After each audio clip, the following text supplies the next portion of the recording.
샬롬 할렐루야. 창세기 27장 24절여 이삭이 이르되 네가 참 내 아들 에서냐. 그가 대답하되 그러하니이다.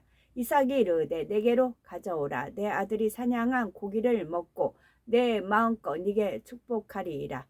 야곱이 그에게로 가져가매 그가 먹고 또 포도주를 가져가매 그가 마시고 그의 아버지 이삭이 그에게 이르되 내 아들아 가까이 와서 내게 입맞추라. 사람이 신앙생활을 해 나가면서 받는 연단 중에 큰 부분을 차지하는 것 중에 하나가 바로 사람 사이에서 오는 연단일 것입니다.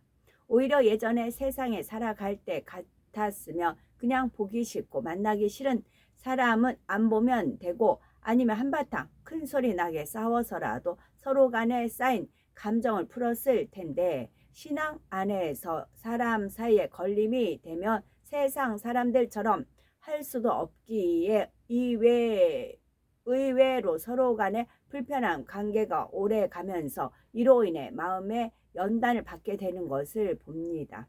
그러나 주 안에서는 늘 은혜의 기회가 있기에 하나님께서 은혜를 주시는 때를 만나게 되면 그제서야 자신이 잘못했음을 깨닫고 먼저 손을 내밀어 화해를 구하는 경우들이 있지요. 그런데 우리가 이처럼 사람 사이에 걸림이 되었던 것을 회개하면서 부르는 찬양 중에 이런 내용의 가사가 있습니다.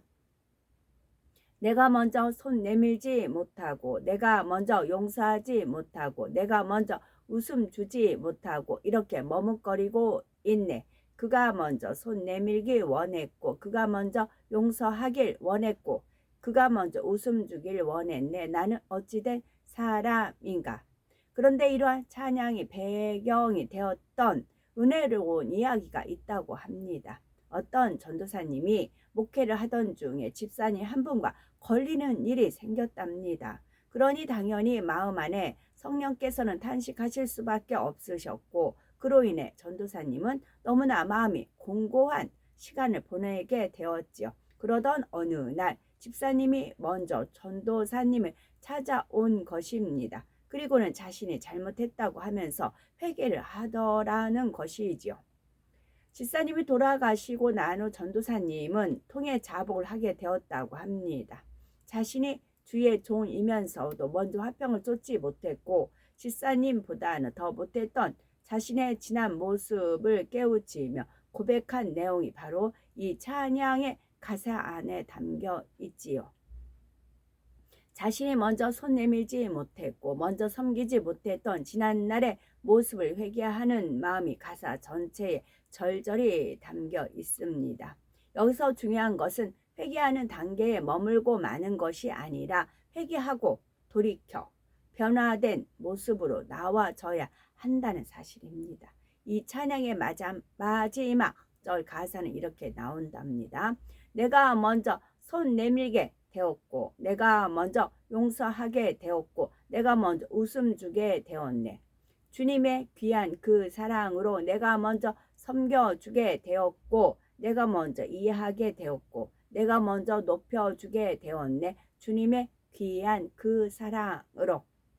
이러한 찬양 가사대로 우리가 그런 행함이라고 하면 그분은 이미 영으로 들어온 분들이지요. 그러나 전반절에 있는 그런 마음이라고 하면 그분들은 아직 믿음의 1, 2단계에 머물러 있는 분들이고요. 그렇다면 우리는 과연 어떠하신지요? 혹여 아직도 서로 걸림이 되어 인사도 잘 하지 않고 대화도 하지 않으며 마음이 불편함을 가지고 대하는 사람은 없으신지요?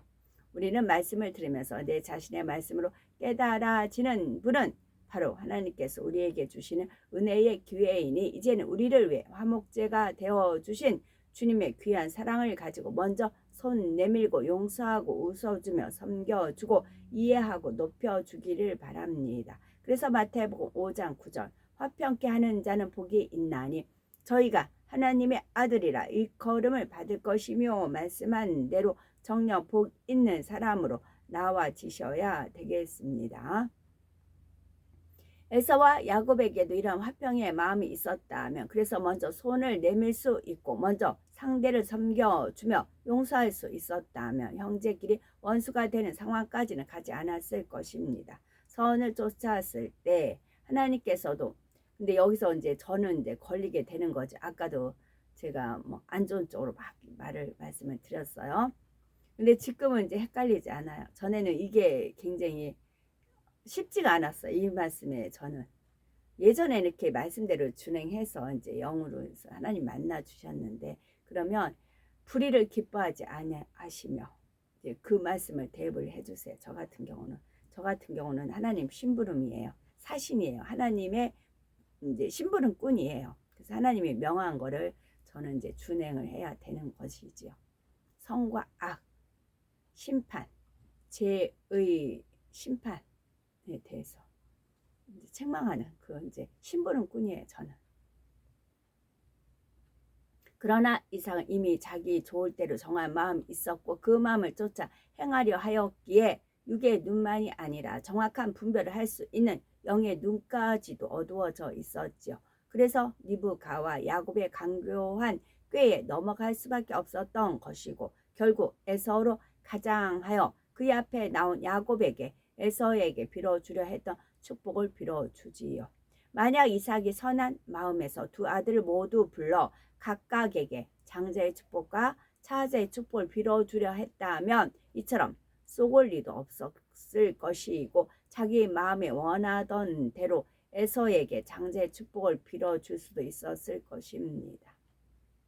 하지만 이삭은 자기 생각과 욕심 가운데 에서만을 축복하려 하였기에 오히려 자신이 더 사랑하던 에서에게는 빌어줄 복조차 남지 않게 되었지요. 물론 야곱이 장자의 축복을 받는 것이 하나님의 섭리 가운데 되어진 일이었지만 이삭 편에서 좀 더 선한 마음을 가졌다면 하나님께서도 선한 방법 가운데 모두에게 가장 좋은 길로 인도하셨을 것입니다. 꽂힌다는 게 있잖아요. 에서와 야곱이었을 때 리브가는 그 뜻을 알았잖아요. 근데 이삭은 에서한테 이제 꽂히다 보니 하나님 말씀을 잘 준행이 안 되는 거죠. 그러다 보면 이제 리브가와도